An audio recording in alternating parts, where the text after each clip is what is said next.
My name is Nadia Owens. I am 31 years old. I am a pediatric nurse in Austin, Texas. And 3 weeks ago, I got a phone call that made me sit down on my kitchen floor and stay there for a very long time. The voice on the other end belonged to Dr. Felicia Grant, a transplant coordinator at a hospital in Memphis, Tennessee. She was calm and professional, the way doctors are when they're about to say something that will change your life. She told me that a patient had been matched to my donor registry profile. She told me the match was unusually strong. She told me the patient's condition was deteriorating fast and that a decision would need to be made within 2 weeks. Then she said the patient's name. I had not heard that name spoken out loud in 6 years. 6 years of silence. 6 years of building a life so clean and steady that most mornings I could drink my coffee without my hands shaking. 6 years since the night my older sister, Camille, stood in front of everyone I loved and turned me into someone I did not recognize. The phone felt heavy in my hand. My dog, Biscuit, pushed his nose against my knee like he could feel something shifting. He was right. Something was shifting. And this time, I was the only one who could decide which way it fell. Growing up in Memphis, our house on Larimer Street looked like a good place to be raised. My parents, Raymond and Gloria Owens, were church-going people who believed in hard work and presentation. My father drove delivery trucks for 30 years without missing a shift. My mother cleaned offices downtown 3 nights a week and still managed to have hot food on the table before we went to school. From the outside, we were a tight family. 2 daughters, a modest house, a yard with a broken basketball hoop my father kept promising to fix. People in our neighborhood pointed at us the way people point at things they want to believe still exist. But inside that house, there was a rule nobody said out loud and everybody knew. Camille came first. Not because she was older by 4 years, though that was part of it. Not because she was smarter or harder working, because honestly she was neither. Camille came first because she was louder, more charming, and she had figured out very early that my mother melted when she smiled a certain way. I was the quiet one. The studious one. The one who read books at dinner and got good grades without anyone making a fuss about it. In our house, quiet was not a virtue. Quiet meant you were easy to overlook. And I was overlooked so consistently for so long that by the time I was a teenager, I had stopped expecting anything different. I just kept my head down and made plans for a life that looked nothing like Larimer Street. Camille was beautiful in the way that makes rooms go quiet. She had our mother's wide eyes and our father's easy confidence, and she wore both like they were designed for her. People loved her immediately. Teachers, neighbors, boys at church, everybody. She could walk into a room already behind and still leave it ahead. I used to watch her do it and feel something I did not have a clean word for. Not jealousy exactly. Something more like confusion. I worked twice as hard for half the attention, and it never seemed to bother anyone but me. The first time I understood what kind of person Camille really was, I was 14. I had saved babysitting money for 3 months to buy a particular jacket I had seen in a store window. Burgundy, corduroy, with 2 front pockets. I know that sounds small, but I had never bought myself anything before.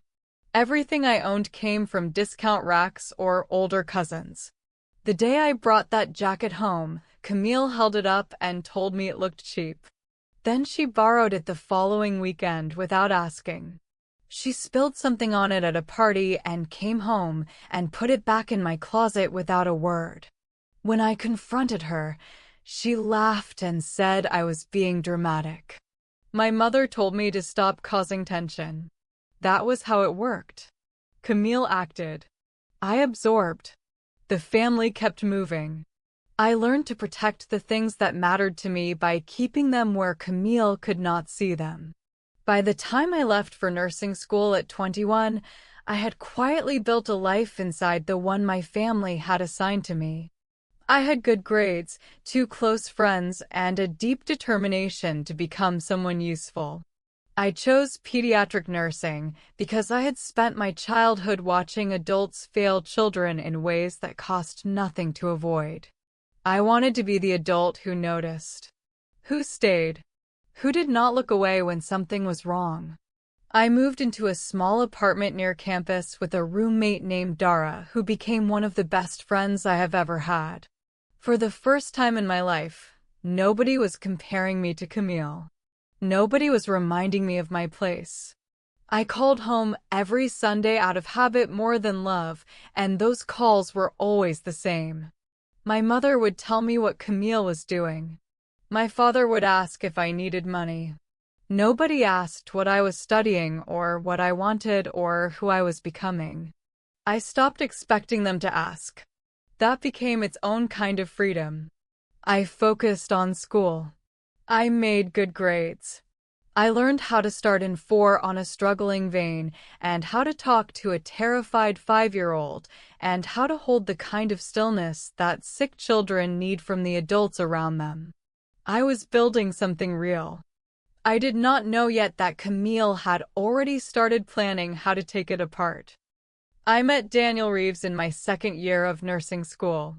He was studying physical therapy and had the kind of laugh that made other people in coffee shops turn around and smile without knowing why. We met at a study group for anatomy and talked for 4 hours after everyone else had gone home.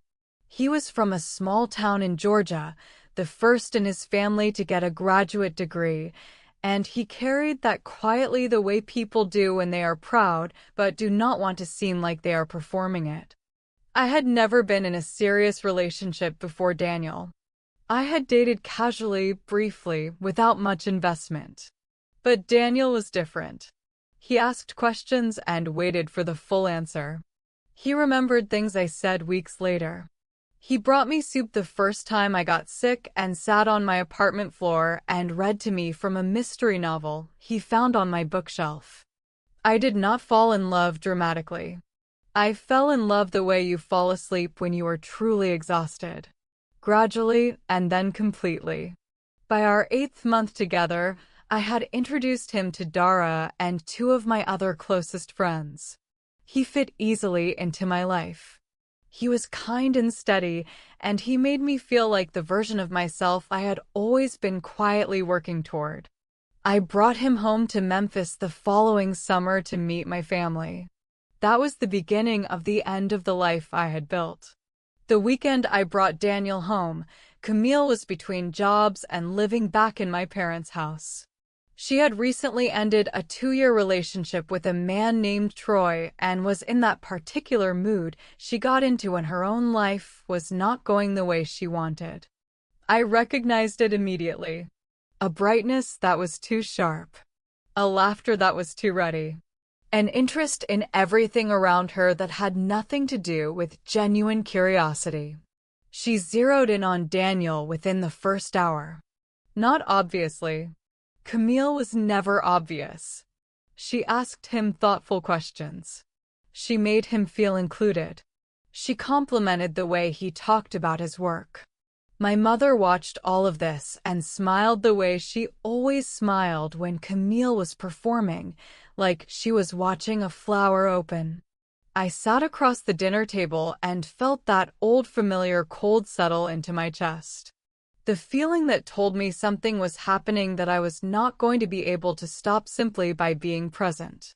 Daniel was polite to her, warm but not warmer than the situation called for. He was like that with everyone.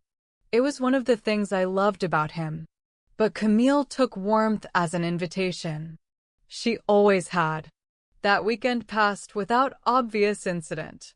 Daniel and I drove back to school on Sunday evening, and he told me my family was lovely. I smiled and said yes. I did not tell him about the cold in my chest. I did not know how to explain something I had no proof of yet. The messages started about 3 weeks after that visit. I did not know about them at first. That was the point. Camille did not come to me and start a fight I could defend myself in. She worked quietly, the way she always worked when she wanted something she was not supposed to have. She reached out to Daniel directly on social media with a message that looked friendly. Then another. Then a longer one. I only found out because Daniel, to his absolute credit, showed them to me. He sat me down one evening and pulled up his phone and said he thought I should know because something felt off. The first message was just hello and a comment about how good it was to meet me. The second was longer. She said she had been worried about reaching out but felt she had to. She said she cared about Daniel as a person and did not want him to get hurt. She said she had watched me for years and there were things about my character he deserved to know before things got more serious between us. She said I had a pattern. That I got close to people and then used them. That I had done it to friends, to family members, to a boyfriend I had in high school. She said my kindness was strategic. That I was not the person I appeared to be. She said she was telling him because she loved her sister and wished things were different, but that the truth was the truth. I read those messages twice. Then I put the phone down very carefully on the table between us. Daniel was watching my face while I read. I could feel it. When I looked up, his expression was not cold. It was careful. That careful look was almost worse than anger would have been. It meant he was not sure what to believe yet. And the fact that he was not sure meant some part of what Camille had written had landed. I told him none of it was true. I told him Camille had a history of this, of making herself central to situations by becoming the person who reveals important information. I told him I had never used anyone in my life, that the high school boyfriend she mentioned had been a boy named Marcus who had moved away in 10th grade and that our breakup had been mutual and entirely undramatic. I told him everything I could think of to say. Daniel listened. He nodded. He said he believed me. But something had shifted between us, and I could feel it the way you feel a change in air pressure before a storm. Not in what he said. In the small pauses before he said it. I called Camille that night.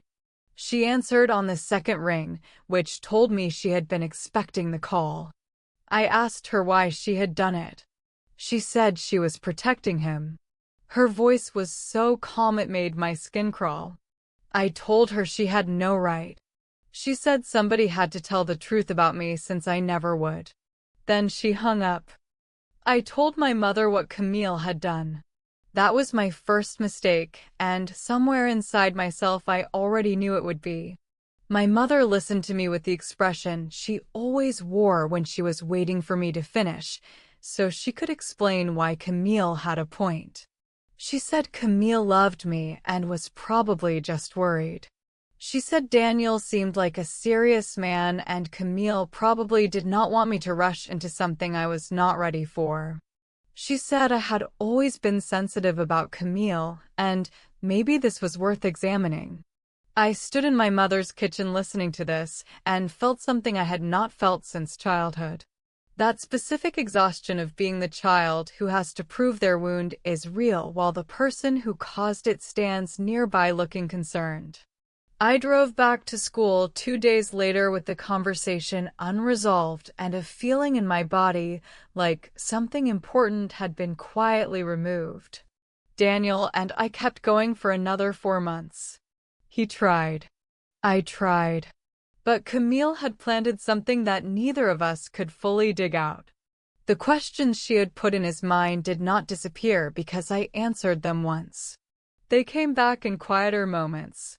In the pauses after I said something kind to him. In the way he sometimes looked at me like he was checking for a motive. We broke up in January. He was gentle about it. He said he cared about me, but that something had not been right for a while. He could not name it. He did not have to. After Daniel, I went quiet in a way I had not been quiet since childhood. Not depressed exactly. Flattened. Like something in me had been pressed down too hard for too long and the shape had not come back. I finished my nursing degree with good grades because I was good at compartmentalizing. I showed up for clinical rotations and learned and performed well and received strong recommendations from supervisors who had no idea that I was going home to an apartment where I sat on the bathroom floor some nights trying to understand how my own sister had decided I was something to be dismantled. I did not call home much.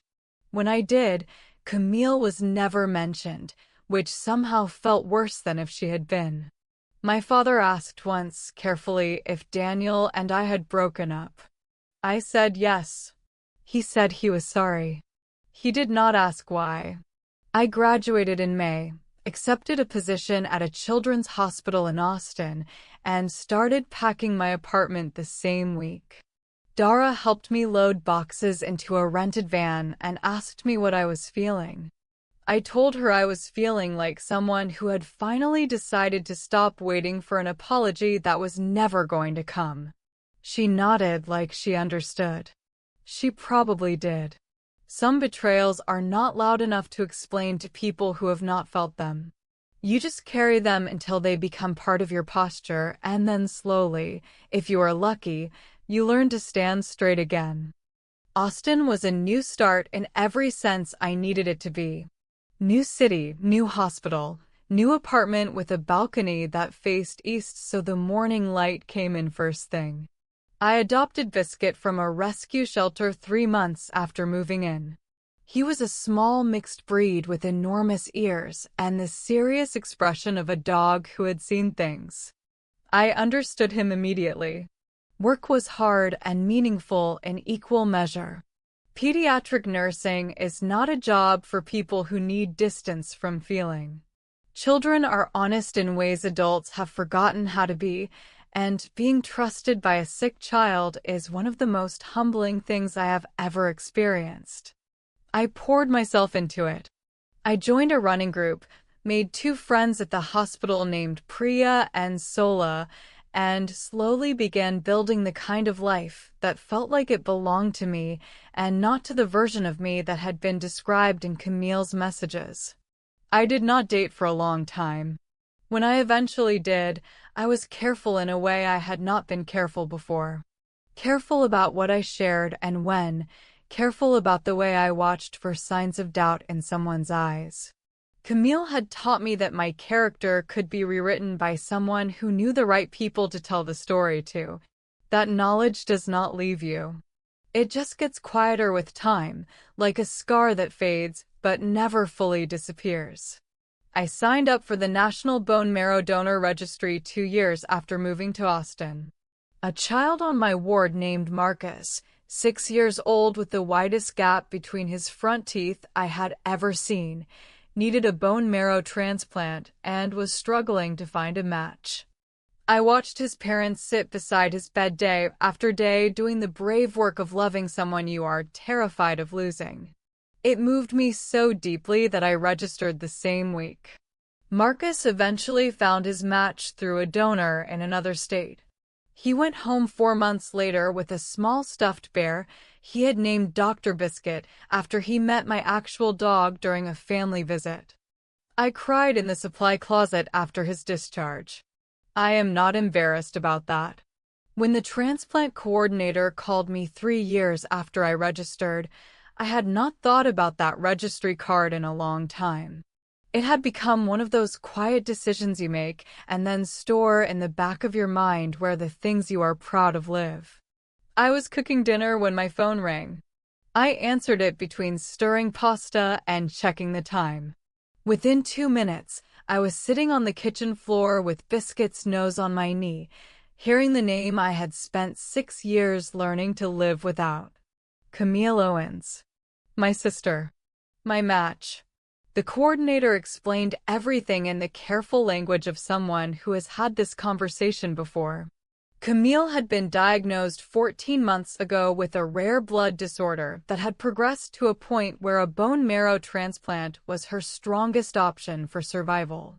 The search for a compatible donor had been long and difficult. My profile, which I had entered under my new Austin address, had surfaced as an unusually strong biological match.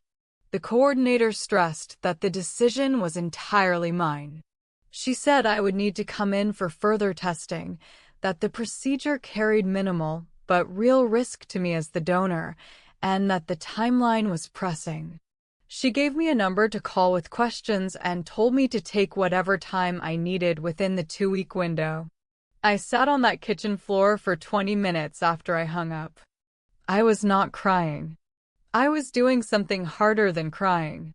I was thinking clearly about a person I had worked very hard not to think about at all. I thought about Daniel and the careful look on his face when he handed me his phone. I thought about my mother's kitchen and the way she had smoothed everything over until I felt like I was the unreasonable one. I thought about Camille's voice on the phone that night, calm and unashamed, saying somebody had to tell the truth about me. I thought about all of that. And then I called Dara. Dara picked up on the first ring the way she always did when I called after 8 p.m., which meant she already knew something had happened. I told her everything. The coordinator's call, the match, the timeline, Camille's condition. Dara was quiet for a long moment, and then she said something that stayed with me. She said, "Whatever you decide it from your own values and not from your pain. Because those two things can feel the same right now, but they're not." I wrote that down on a sticky note and put it on my refrigerator. I called my father the next morning. It was the first real conversation we had shared in over a year. He sounded older on the phone, slower, like the years had pressed something out of his voice. He told me Camille had been sick for a while and had been hoping the registry would come through. Then he paused and said she knew it might be me. That detail knocked the breath out of me briefly. Camille had known the match could be me. She had known and said nothing. She had not called, not written, not sent any message to close the 6 years of silence between us before asking the medical system to do it for her. I asked my father how serious her condition was. He said very. His voice cracked on that word. Just slightly. But I had grown up learning to read the small sounds my father made when he could not afford to make bigger ones.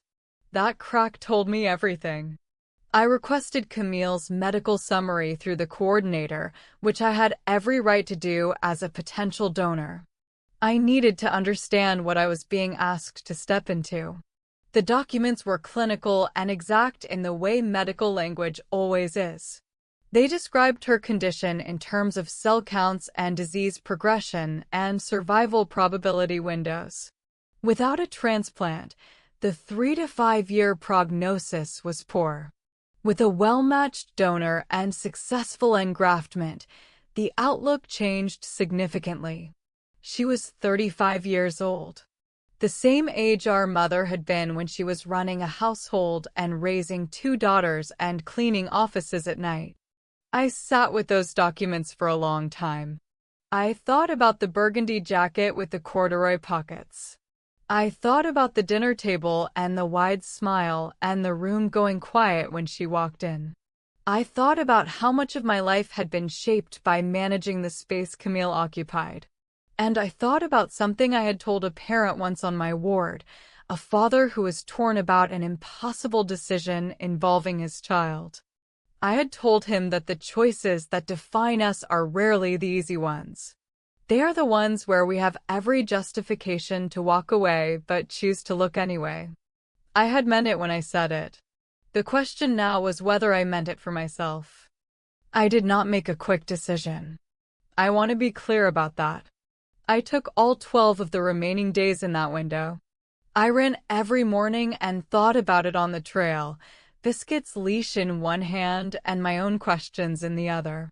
I talked to Priya, who was always honest without being harsh. She asked me what I would feel in 10 years if Camille died, and I had said no. Then she asked what I would feel in 10 years if I said yes, and Camille never acknowledged what she had done. Both questions mattered equally, and she knew it. I talked to a therapist I had been seeing for 2 years named Dr. Anand. She did not tell me what to do. She helped me separate the grief I felt about Daniel from the anger I felt about my mother's dismissal, from the actual question of what I believed about human life and my role within it. Those were 3 different things, she said. And I needed to decide from the right one. I also did something I had not planned to do. I wrote Camille a letter. Not to send. Just to write. I sat at my kitchen table for 2 hours and wrote down everything she had done and everything it had cost me. I named Daniel. I named the 4 months of careful looks. I named the January breakup and the way I had sat in my apartment that winter feeling like my own character was something other people got to decide. I named the bathroom floor nights. I named all of it. Then I folded the letter and held it in both hands for a long time. On the 12th day, I called the coordinator and told her I would proceed with the additional testing. She thanked me in a professional way that did not try to be more than professional, and I appreciated that. The testing took place over 2 days at a hospital in Austin. Doctors, blood work, a physical evaluation, a long conversation with an independent patient advocate who made sure I understood that my consent was entirely voluntary. I answered every question honestly. On the 2nd day, a social worker named James sat across from me in a small office and asked if I had any concerns about the decision that were not medical in nature. I looked at him for a moment. Then I told him that the patient and I had a difficult history and that I had spent a significant amount of time making sure I was proceeding from the right place. He wrote something in his notes and then looked up and said that was one of the most self-aware answers he had heard in that room. I did not feel particularly self-aware. I felt tired and clear in equal measure. The testing confirmed what the initial match had suggested. I was a strong donor candidate. The procedure was scheduled. I flew to Memphis 2 weeks later. Not for Camille. Not for my parents. For the version of myself that had once told a frightened father that the choices that define us are the ones where we have every reason to walk away, but look anyway. The night before the procedure, I sat in a hotel room 6 blocks from the hospital where Camille was being treated. I had not seen her yet. The transplant process did not require us to be in the same room until a brief required meeting with the care team the following morning. I ordered room service and ate slowly and watched a nature documentary about migration patterns and Arctic birds. I found it soothing in a way I could not fully explain. Something about creatures that travel enormous distances simply because their nature requires it, without resentment, without ceremony. Biscuit was being looked after by Priya back in Austin. I had texted her a photo of my room service tray, and she had sent back a photo of Biscuit sitting next to my empty food bowl looking personally offended. I laughed out loud in that hotel room, genuinely and fully, and it surprised me. There was something clarifying about still being able to laugh. It told me I had made the right decision. Not because the situation deserved laughter, but because I was still myself inside it. Whatever Camille had tried to do to my reputation, whatever my mother had failed to protect, whatever Daniel had quietly lost faith in, none of it had actually changed who I was. I had spent 6 years proving that to myself, day by day, ward by ward, one sick child at a time. And I was still proving it. Even here. Even tonight. The care team meeting was at 8 in the morning. I arrived 3 minutes early, which is the only way I know how to arrive anywhere.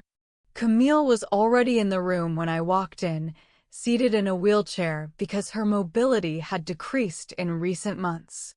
The first thing I noticed was how much smaller she looked. Not just physically, though she had lost weight and her face had a particular quality that illness gives people, a transparency, like the ordinary protections of health had been stripped away. She looked smaller in a way that had nothing to do with size. The room that used to go quiet when she walked in was not responding to her anymore. And without that response, she looked like someone who had forgotten what their own face was supposed to do. She looked at me when I walked in and her eyes filled immediately. I sat down across from her and kept my expression neutral. Not cold. Neutral. The doctors went through the procedure, the timeline, the expected recovery, what I would experience as a donor, and what Camille would experience as a recipient. I listened and asked 3 questions and signed the forms I needed to sign. Camille was quiet through most of it. At the end, when the care team stepped out briefly, we were alone together for the first time in 6 years. She opened her mouth. I said gently but clearly that there was something I needed to say first. I did not prepare a speech. I had written the letter that was never meant to be sent, and somewhere in writing it I had said everything I needed to say to myself. What I told Camille in that room was shorter and simpler. I told her I knew what she had done. I told her I knew she had known the donor match might be me and had chosen to let the medical system make the first contact instead of reaching out herself. I told her that was the last cowardly thing she would ever do to avoid accountability, and that I needed her to know I saw it clearly. I told her about Daniel. Not with anger, but with precision.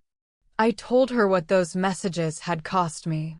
I told her about the 4 months of careful looks and the January morning and the apartment I had sat in afterward, trying to understand how a sister could do that to someone she had known her entire life. I told her I had spent 6 years rebuilding something that had taken her 3 messages to damage. Then I told her I was there. That I had come. That I had chosen to donate not because I had forgiven her, because forgiveness was not something I owed anyone on a medical timeline, but because I believed in the value of a human life, and I was not willing to let my anger be the reason she lost hers. Camille was crying by the end. I was not. I had done my crying in private, where it belonged to me. The procedure went smoothly. I was under anesthesia for the bone marrow harvest and woke up in a recovery room with a dull ache in my lower back and a nurse named Patricia who had the same calm efficiency I tried to bring to my own ward every day. I told her she had good technique and she laughed and said she would put that in her annual review. I stayed one night for observation and was cleared to return to my hotel the following afternoon. I did not see Camille again immediately. The transplant process had its own timeline, and she was being prepared to receive the marrow in a separate part of the hospital. My mother came to the hotel the evening after my discharge.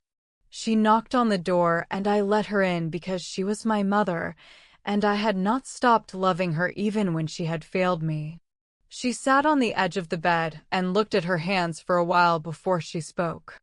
She said she had not handled things well when I came to her about Camille's messages years ago.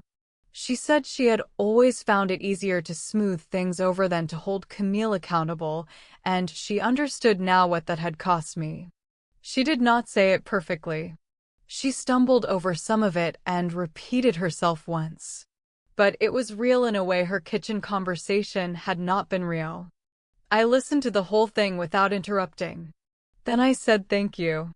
Just that. It was enough for right now. I flew back to Austin 4 days after the procedure. The physical recovery was manageable. The ache in my back faded within a week, and I was cleared to return to light work duties within 10 days. The harder recovery was quieter and took longer. Not because I regretted the decision. I did not once. But doing something selfless for someone who hurt you does not automatically dissolve the hurt. It just means you chose something larger than the hurt, and those are two separate things that need to be held separately. I told Dr. Anand everything during our first session back. She listened and then said I had done something that very few people are actually capable of doing. She said most people either harden completely or forgive too quickly, and that what I had done, staying clear-eyed about the harm while still choosing to act from my values, was genuinely rare. I sat with that for a while. I did not feel rare. I felt like someone who had grown up having to figure out how to be whole inside a house that kept taking pieces. Priya brought Biscuit back the evening I returned. He ran 3 circles around my legs and then sat on my feet and stayed there for an hour. I think dogs understand recovery in a way that does not require explanation. I ordered takeout and sat on my balcony in the east-facing light that had gone orange by evening, and I let myself feel everything without trying to name it all at once. 6 weeks after the transplant, the coordinator called with an early update. The engraftment was showing strong signs of success. Camille's body was accepting the new marrow. It was too early for certainty, but the indicators were the best they could have hoped for. I thanked her and hung up and stood in my kitchen for a moment. I noticed I felt relieved. Genuinely. Not complicated or conflicted. Just relieved that a 35-year-old woman was going to have more time. Whatever she had done to me, she was still the girl who had walked through the same front door I had walked through, had sat at the same dinner table, had grown up under the same roof learning the same family's rules. She had learned the wrong lessons from that house. So had I, in different ways. The difference was what we had each done with them. I had taken the wounds and turned them into a reason to care for people who needed it. I did not say that to make myself sound noble. I said it because it was the only honest way I could understand the distance between who Camille had become and who I had worked to be. A few days after that call, I received a letter in the mail. Memphis postmark. Camille's handwriting on the envelope, the same loopy cursive she had used to sign birthday cards when we were children. I made coffee before I opened it. I sat down. Then I read it slowly twice. The letter was 4 pages long. Camille's handwriting was smaller than I remembered, tighter, like she had been trying to fit more honesty into less space. She wrote about Daniel. She wrote about what she had actually been feeling that weekend he came to Memphis, the what she had felt and the shame that followed it, and the terrible decision she had made to act on one and hide the other. She did not dress it up. She said she had been jealous, not of Daniel specifically but of what he represented, the evidence that I had built something real and lasting while she kept dismantling her own life. She said she had told herself she was protecting him and believed it just enough to keep going. She said she had been wrong. She said that word plainly, without cushioning. Wrong. Not mistaken. Not confused. Wrong. She wrote about the years after, the way she had carried it, the way my mother's silence had made it easier to bury than address. She wrote about being diagnosed and about lying awake in a hospital bed thinking about the registry and knowing my name might surface and not knowing what she deserved. She said she had not reached out first because she was afraid I would say no, and she had not been sure she had the right to ask me not to. She said what I had done was the most generous thing anyone had ever done for her, and that she intended to spend whatever time she had left becoming someone worth that generosity. I folded the letter along its original creases and put it in the drawer where I keep the things that matter. My name is Nadia Owens. I am 31 years old. I am a pediatric nurse in Austin, Texas. And some mornings I stand on my east-facing balcony with my coffee while Biscuit sits beside me watching birds with professional seriousness. And I think about how much of life is just the accumulation of choices you made when you had every reason to choose differently. I did not save my sister because I had forgiven her. I saved her because I had decided who I was going to be, and that person did not walk away from a life she could preserve. Forgiveness, I have learned, is not a door that opens once and stays open. It is something you choose daily in small ways for your own sake more than anyone else's. I am still choosing it. Some days it is easier than others. Camille is responding well to treatment. She called me 2 weeks after I received her letter. The conversation was short and careful, the way first conversations after long silences always are. We did not solve everything in 40 minutes. We were not supposed to. She asked about my work. I asked about her recovery. She laughed once at something I said, and it sounded different from the laugh I remembered. Less performed. More present. I do not know what we will become. I know what we were. I know what I chose in that hospital room and why. And I know that the little girl who grew up quiet on Larimer Street, who protected her burgundy jacket and made her plans and kept her head down, grew into someone who could stand in the hardest room of her life and still choose her own values over her own pain. That is not a small thing. It took everything I had to build it. And nobody, not even the person who tried hardest to take it, ever got to take it back.